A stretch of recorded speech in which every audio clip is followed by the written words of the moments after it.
Happy Monday, friends. Chris Manning and Evan Dermal here from the Locked On Cavs podcast, your daily look at the Cleveland Cavaliers. Cavs had a busy weekend. You already heard me perhaps on Saturday, my episode of Kevin Stankiewicz, friend of the show, about Cavs Wolves and things. And the Cavs followed up by having a dominant first half against the Kings and then holding on for dear life at the end of that game. We'll talk about the Kings game in detail, talk about the latest on Collin Sexton, trade stuff, and perhaps a little bit of Jarrett Allen as a potential player on a future USA basketball team. That's all coming up today on Locked On Cavs, your daily Cleveland Cavaliers podcast, part of the Locked On Podcast Network. And we want to thank you for making Locked On Cavs your first listen every day. Remember, we are free and available on all platforms.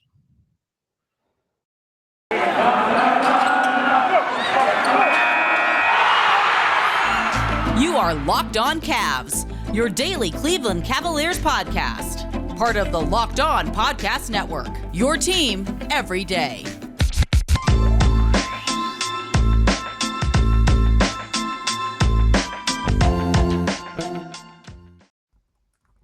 Evan, happy Sunday evening as we're recording. Happy Monday to listeners out there. How are you, buddy? Did you have a good weekend?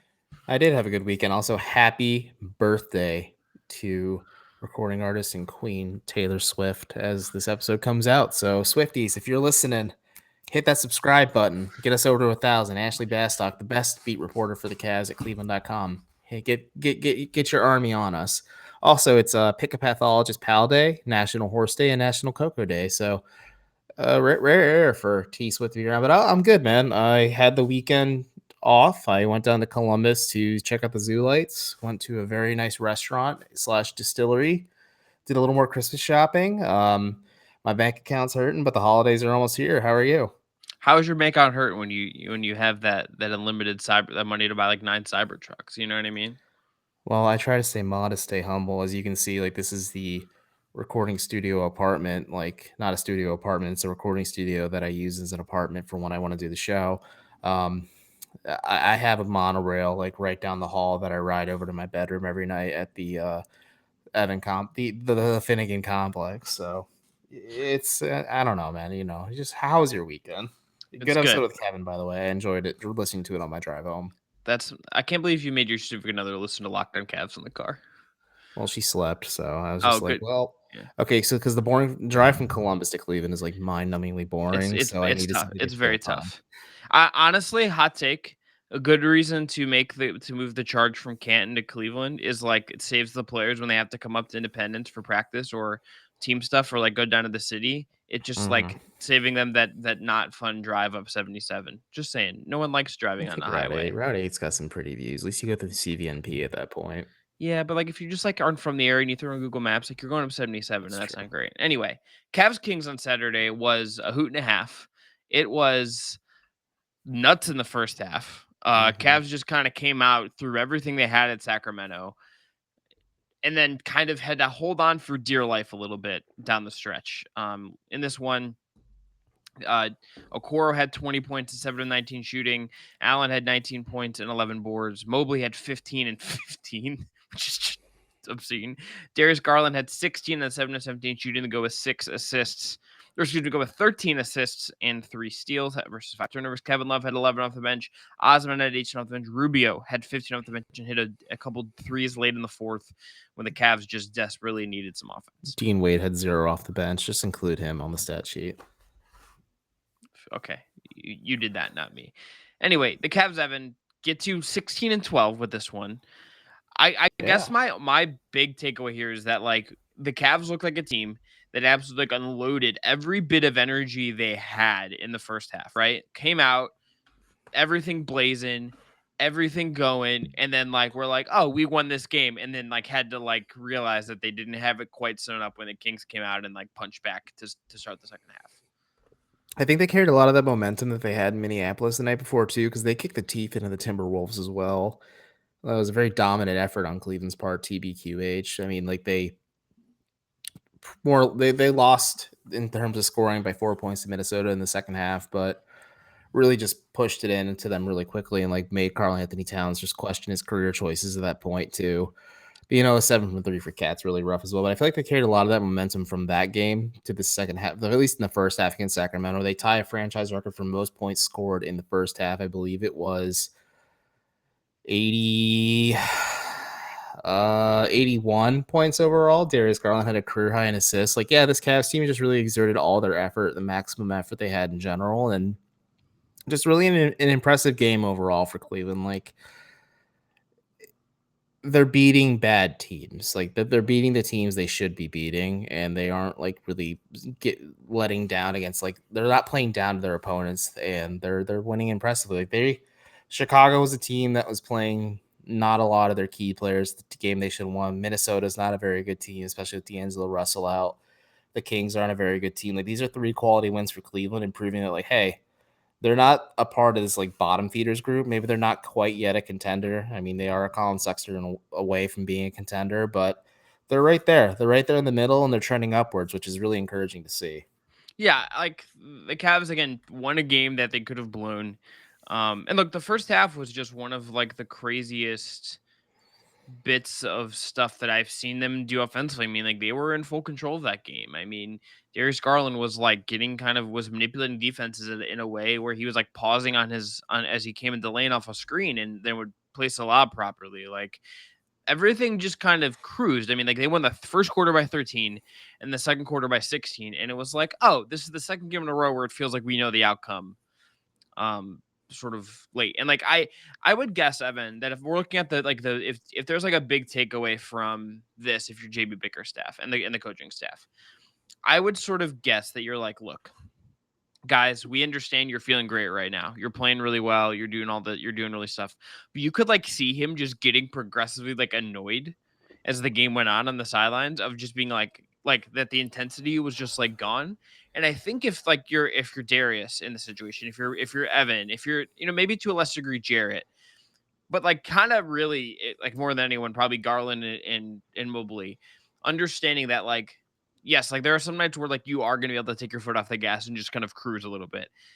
There are nights where you're going to it is also just better for you as a team if you can just sustain enough to not put yourself in that situation and actually wrap these things up when you have your foot down on the other team and you're look like you're about to cruise by them and chop them up and get away with a W.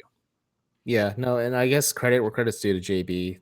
I read in the Varden piece that we'll talk about later that the players appreciated him getting the tech and kind of killing that momentum there. But JB was frustrated throughout this game because the Cavs took their foot off the gas, and I think playing it back to back in such high intensity for a full game against Minnesota, then in that first half against Sacramento, it's really hard to come out and keep sustaining that. And having today off was really beneficial for the Cavs because I'm interested to see how they play Miami on Monday night, which we will hopefully talk about a little bit in this show. Yeah, we will. We will.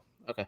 So I think this is JB. You could clearly tell is frustrated because the Cavs are just starting to lose a lot of that energy and momentum they had, but it's also understandable why they did because they're playing the second of a back-to-back and they really kicked Minnesota's teeth, and like I said, and then the first half against Sacramento as well. And it's also really impressive the fact that the Cavs pretty much have led for the majority of that Bulls game, and they led the entire Minnesota game, and they led the entire Kings game.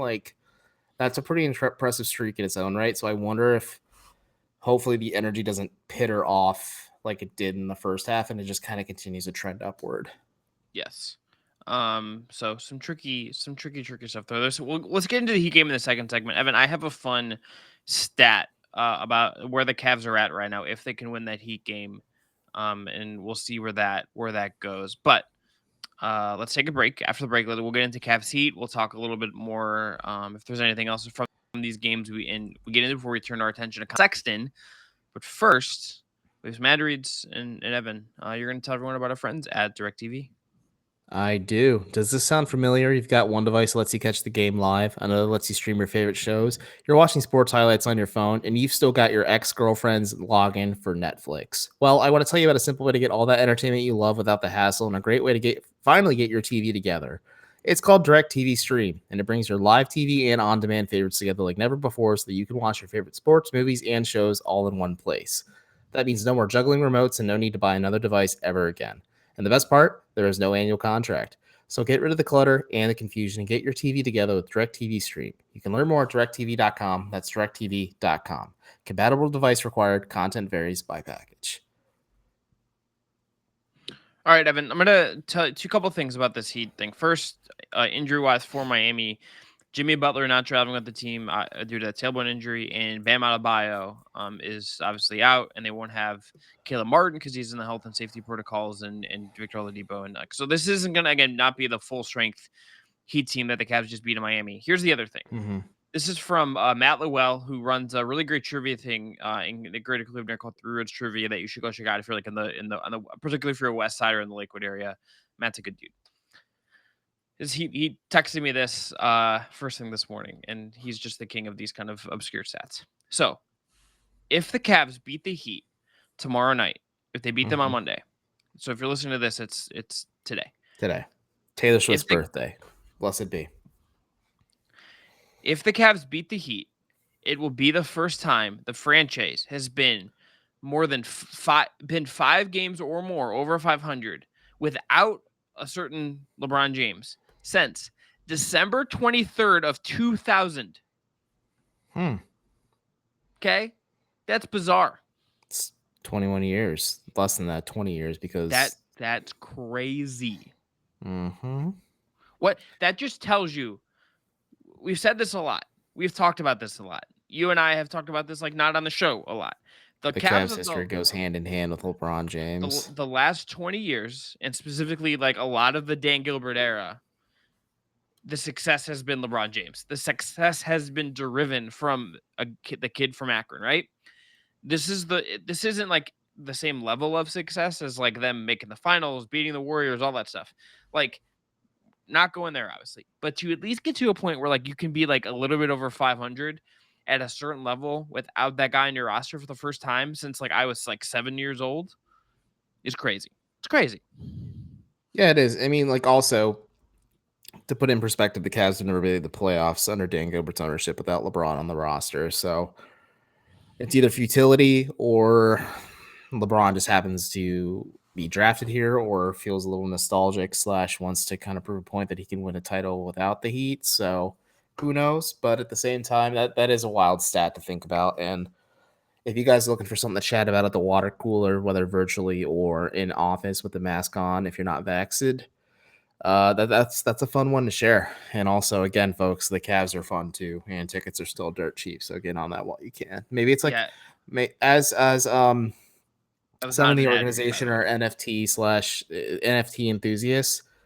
Buy low on the tickets, maybe like wait a couple months and then you can recoup your value like closer to like All-Star or something, like really like sell high, get some diamond hands, if you know what I'm saying.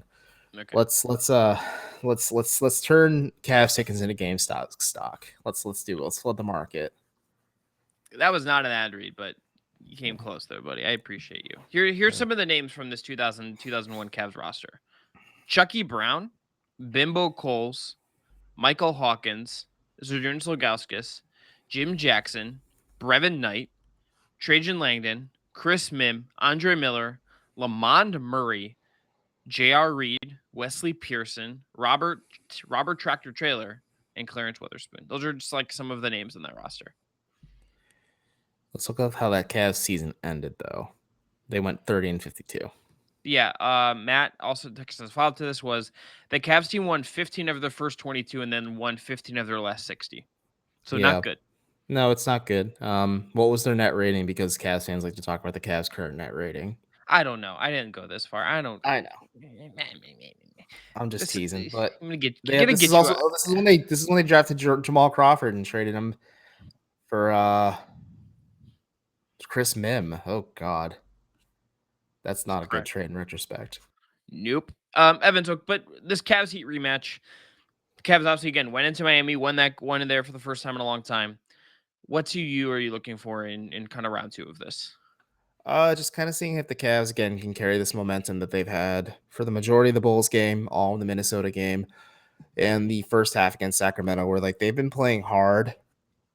And again, this Heat team is pretty bad right now without Jimmy Butler and Bam Adebayo. Like they're not bad necessarily because they're well coached. Like they have an impressive accumulation of talent individually, but like they're not good, obviously, at their two best players, and Kyle Lowry just kind of being cheeks for them is surprising to say the least. But the Cavs can't play down to an opponent like this. They kind of have to keep riding this wave and this momentum that they've been carrying with them. I'm interested to see how they defend Isaac Okoro, who is somebody I want to talk about a little bit offensively too. I wonder if they're going to put Dwayne Dedmon on him, or they're going to respect the fact that Okoro has been hot offensively, maybe like slow him down and kind of not let him be a threat as well. Like that's an interesting aspect too. I am interested to see how Spoelstra defends this Cavs team, because obviously Garland, Mobley, and Allen are the three best players on this team, no matter who is and isn't healthy. And you just kind of figure out from there like what's going to go on. And maybe Lauri Markkanen is a bit of an X factor too, because he had a stinker against Sacramento, but he was pretty good. Had arguably like his best game as a Cavalier against Minnesota the night before that. So just see how it goes. Maybe this is a bit of a rubber match for the Cavs. Hopefully they just can carry this momentum and keep playing strong. Yeah, I think you look at I would like to see how they come out energy-wise after the end of that Kings game, because like that was some of the most like the end of that Kings game was some of the most uninspiring basketball we've seen them play. And it like took Ricky Rubio like making threes in a way that he normally shouldn't be like in a position to have to do, and like those kind of pull up threes. It's not really what he does, and it's not the bump you get from him, right?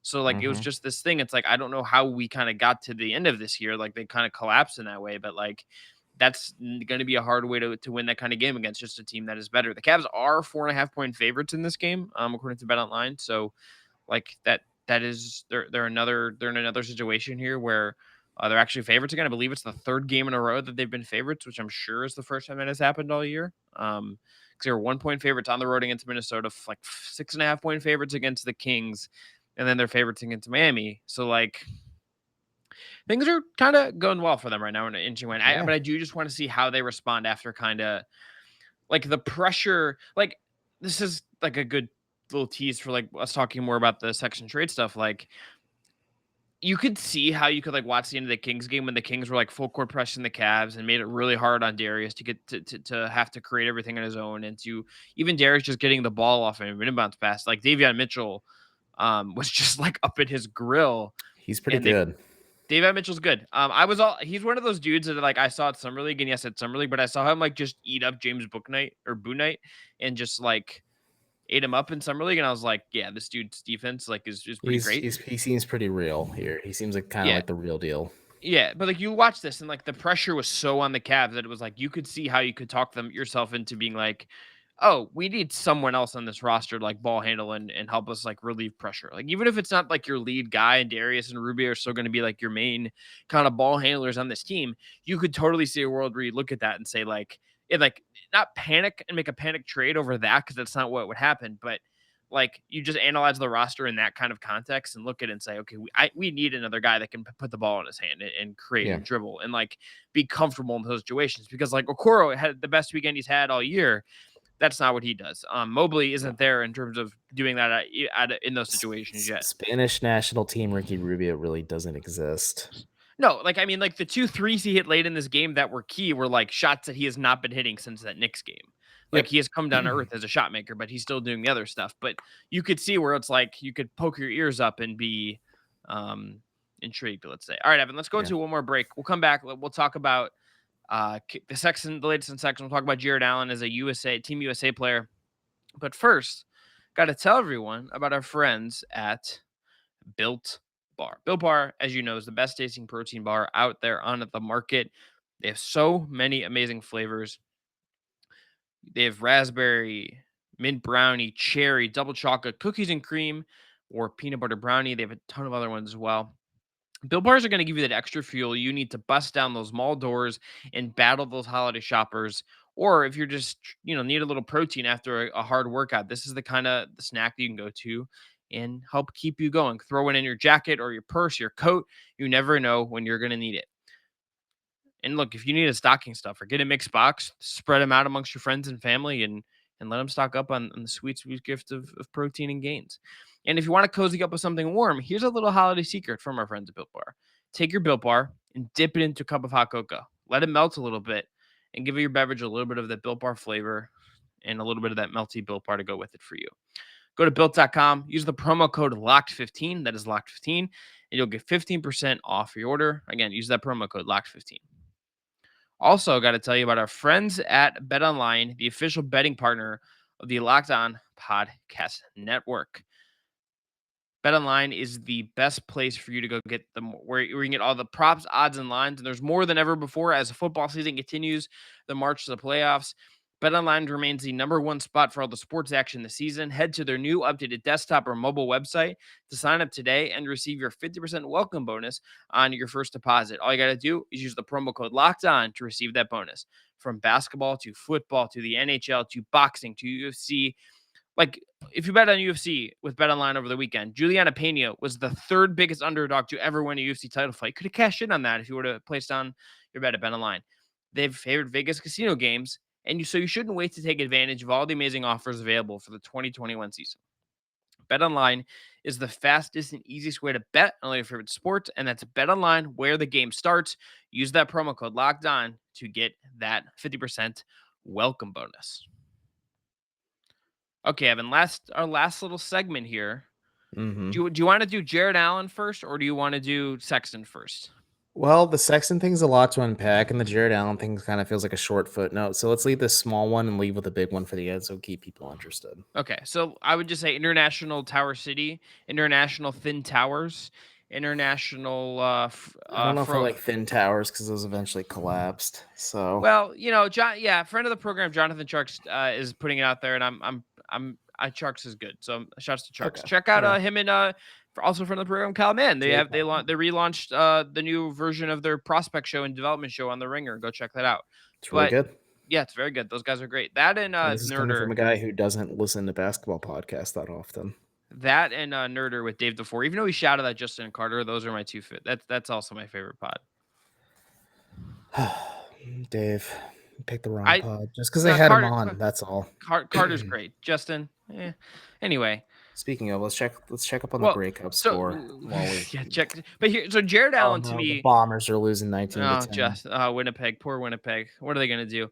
Anyway, the Jared Allen, if you're going to peg him in as a future national team guy, that to me makes sense because like he's going to just be a dude who runs the floor, plays hard, dunks, and like anchors your defense, and like that is a need if you're building out like just sort of a guy that's willing to play a role. Like he can just do what he does in the NBA.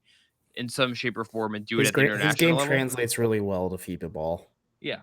Especially with like the block rules and some of the other things. I hope maybe Team USA being dominant with NBA players makes the NBA realize again, like, hey, maybe we should adopt the FIBA's take foul rule. That'd be pretty neat, wouldn't it? Mm-hmm. That's going to be my crusade for a while. But yeah, I'm not surprised at all. Joe Varden reported that Jared Allen is a likely favorite to be on the Team USA roster. He was kind of linked to them last year during the Olympics, and so is Darius. And I also wouldn't be surprised if, like, when the time comes for the Olympics in, where are they at in 2024? That's a very good question. It's not Los Angeles yet. It's Paris. So when they're in Paris in 2024. Paris, my people's land, but I wouldn't be surprised if Evan Mobley's on the roster either. Like that'd be pretty neat to see 3 Cavs on there, but they're just so good. And also, a lot can change between now and the next 3 years. Some of them could not be Cavaliers, but who knows? So we'll see. Yeah, all I'm saying is, if I'm already available for the Evan Mobley wins a gold medal, in his hometown in 2028. They ask him, Evan, how did you perform the game-winning block? Well, I got lower than the guy. I held my hand up and I jumped and I blocked the shot. Just a king. Actually, I really want Miriam Fader's Evan Mobley like story of that because like she's from like that would just be much better than me running. That'd be really cool. Miriam's great. Anyway, Colin Sexton. So Joe Varden reported that the Pacers have interest in Colin Sexton as Karis LeVert trade to get discussed. Didn't exactly say, obviously said like nothing is imminent, nothing is like bound to happen, nothing. It's not just sort of like most of his headline that he did the story itself.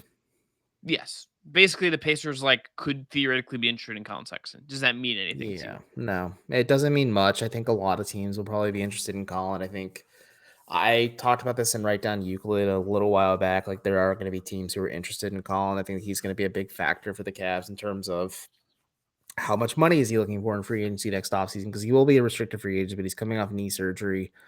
Meniscal tears are tricky because he is that player who relies a lot on his athleticism. I think you can be optimistic that he'll recover well, but you also need to see what he looks like, because meniscal tears can be tricky in general. So you see what you're working with there. But other than that, like, the Cavs could trade him if they want, but I think the Cavs don't really need to be in a rush either. Let's say like Karis LeVert like really wants to come to Cleveland. I think you can find a way to make it happen, and it doesn't have to involve Colin Sexton. Like, I think people saying like, oh, the Cavs should only trade Colin Sexton for a star caliber player are a little thick-minded. They're not really sure what's really going on here, but I think the Cavs could certainly do a lot better if they're looking to trade Colin Sexton than Karis LeVert. Well, I think the thing with LeVert is that, like, I think if you're going to trade for him now, you know, I get being skeptical of it. I don't think I feel like strongly one way or the other about him as a trade option. And notably Columbus native Karis LeVert. Almost Ohio Bobcat Karis LeVert. To get him this year, it has to basically be like Love, and then you take like 2 Pacers back. Yeah. Rubio, which isn't going to happen, I don't think. Or Sexton and Osman is like a combo. Like, it kind of has to be one of those things if you're going to do it now. Now you could do a 3-team deal, shuffle some stuff around, and do that, right? Like, but like if you're talking about those 2 teams trading directly, Sexton would kind of be the piece. Because one of the things that I'll be curious to see how as the Cavs go here is like, I could see like there's like probably scenarios that they've run and that you could envision where they would like go all in with multiple picks and like go after like a big name fish. I don't think LeVert is the kind of guy I would do that with. Like, No. right. The other thing that I think makes this really tricky, and I think makes any possible thing with Sexton at this very moment tricky, is if someone is trading for him, they have to like there's the big medical part of it, which is just like a massive thing. It just is. Even if the Cavs tell them and they're being honest that like the medicals are good, blah, blah, blah, like their the own Cavs doctor doctor's going to want to look at him. Well, like the doctor of the other team is going to want to go look at them and then like do their own evaluation, right? Like that, like if you're going to consummate a trade like this, like that would have to happen. Secondly, like he's going into restricted free agency, so you either have to like risk like him going into a qualifying offer when you hasn't played for your team at all this year because of an injury, and you have to you have to just basically start negotiating a contract extension right away without knowing how it fits into your team. That makes this just so tricky to me in terms of like any trade like this. And I would be curious I would really like, I don't know, and I don't sense that it's like super high. I would love to know like what other teams, like what LeVert teams might be. Like if there's another team, you know, I don't, because like if you look at it's easier to me to envision trades for like of the guys that they have that are available on that team. Specifically Sabonis, Turner, LeVert. Right now, those 3 guys, and then Brogdon will be there in the summer. Turner's the cleanest fit because like he can come in, be like, I know he said like, you know, he wants to like run more pick and roll and stuff, but like that guy, you can plug him in. He's going to space, he's going to protect the rim, and he's one of the few guys that can like credibly do those 2 things. And if you can develop his other stuff, or you can make him happier in a better situation, there we go, bing bong. Sabonis is like, you got to like give him touches at the elbow. You got to give him post-ups. Like it's like the fit would be kind of a little bit different. And LeVert is a guy we're going to need to put the ball in his hands, and you're going to need to like figure out his role, and you got to hope he can stay healthy. Yep. And that's a massive if for him, considering like he's had injury issues dating back to his time in Michigan. So like this is all just very tricky, and it would just, and again, like if you're going to do it's like the way for the Cavs to like figure out a way to do deal for LeVert would almost be, you'd want to almost like keep Osman, because like you could have like an actual like 9-man wing rotation, and then like your wing depth isn't totally sacrificed if LeVert like had another injury or something like that, right? And like that's just where we're at with Jetty. It's just very hard to do that, and like it also, again, in terms of Sexton, this just like depends so much on what these teams think of what he is. Yeah, like the Pacers can like Colin Sexton all they want, but they can also just wait till this offseason to get a proper evaluation of where he's at medically as well, because I understand why Varden reported this. I think it's just interesting because like the I mean, Pacers are going to be the it's hot like talk. yeah, it's like it's newsworthy. I mean, I think that if there's a critique of what is there, it is that Yeah. it kind of just presents like Sexton as a Levert trade as like the trade when Yeah, it's like like imminent. No, financially that doesn't work. That no, doesn't you compute. no. Mac Robinson and I have talked about this a lot. He's like, yeah, I'm like, yeah. Karis LeVert makes a lot of sense on this Cavs team. He really does, but he just makes so much money that either you have to like sacrifice a lot, like Chris laid out, like Love, Rubio, and another piece as well to really grease Indiana's wheels, make it worth their time. And like, is that necessarily worth it? And like, yeah, let's say if you somehow keep Jetty Osman and you somehow keep Isaac Okoro throughout this entire process, and like your wing rotation at that point is Levert, Okoro, Osman, like that's not bad at the end of the day. And like you don't sacrifice Dylan Windler somehow as well, and like you keep him here too. It's like it's it's just tricky. Karis LeVert just makes like he just makes too much money. That's just the problem at the end of the day. Like he just makes Yeah. a little too much money for this to really make sense for the Cavs right now. Like they could pull off maybe like a 3-teamer or something, but like that just gets even more confusing and Yeah, complicated. and those things are like hard for us to like I think develop in terms of figuring out how realistic they are, like how pragmatic it is for these teams, like and like because like again, if you, I'm like looking at this right now, looking at the trade machine as we're talking here, even Denzel Valentine can his money can be traded in a couple days, so can Pangos, but to even like get to potential trade stuff. So if you just did Sexton, Windler, and Dean Wade, like those three, right? Like three Yeah. guys out for one guy for Karis LeVert in Indiana. The Cavs would have to cut another $4.3 million off their books without taking in another dollar to do that. Now you could there's probably scenarios you could do where like they have this JaVale McGee trade exception. Like you'd have to like be very creative in how you do some of these trades and sequencing them, but like you could maybe bring someone in at that and then like flip. Like there's ways you could do stuff. It is just not like clear to me that these things are like very easy to do is the thing what I would say Yeah. here. And a lot of it's not like, and also for folks to kind of understand how NBA front offices operate a little bit, it's not like NBA 2K where like front offices are always calling each other up saying like, hey, we want this player, but we'll offer you X, Y, and Z to make it happen. And like you just bargain that way. You just casually have this conversation. I think the idea of news going public is really press things more on the Pacers to make moves sooner instead of later. But